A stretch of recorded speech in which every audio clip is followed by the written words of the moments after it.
জুলাই বিপ্লবের বর্ষপূর্তিতে দেশ গড়তে জুলাই পদযাত্রা কর্মসূচি শুরু করেছে জাতীয় নাগরিক পার্টি। সকালে রংপুরের পীরগঞ্জে বাবুনপুর জাফরপাড়া গ্রামে শহীদ আবু সাইদের কবর জিয়ারতে অংশ নেন দলটির নেতারা। এ সময় দলের আহ্বায়ক নাহিদ ইসলাম বলেন, জুলাই শুধু সরকার পতনের নয়, নতুন বন্দোবস্ত প্রতিষ্ঠার আন্দোলন। প্রতিনিধিদের তথ্যে ডেস্ক রিপোর্ট। সকালে রংপুরের পীরগঞ্জে শহীদ আবু সাইদের কবর জিয়ারতের মধ্য দিয়ে জুলাই পদযাত্রা শুরু করে জাতীয় নাগরিক পার্টি।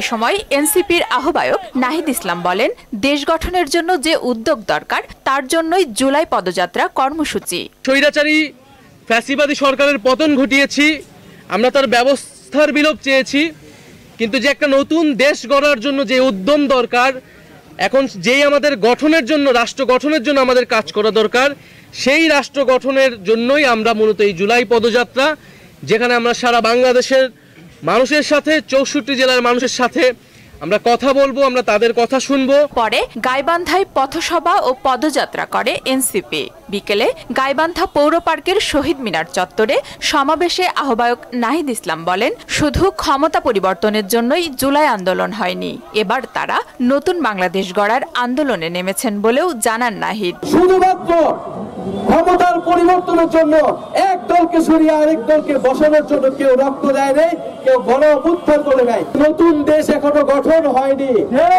এই নতুন দেশ গঠনের জন্য এবার আমরা রাজপথে নেমেছি। গাইবান্ধায় পথসভা ও পদযাত্রা শেষে রংপুরের বিভিন্ন স্থানে পথসভা ও মতবিনিময় করেন এনসিপির নেতারা। আফরিন পপি, মোহনা সংবাদ।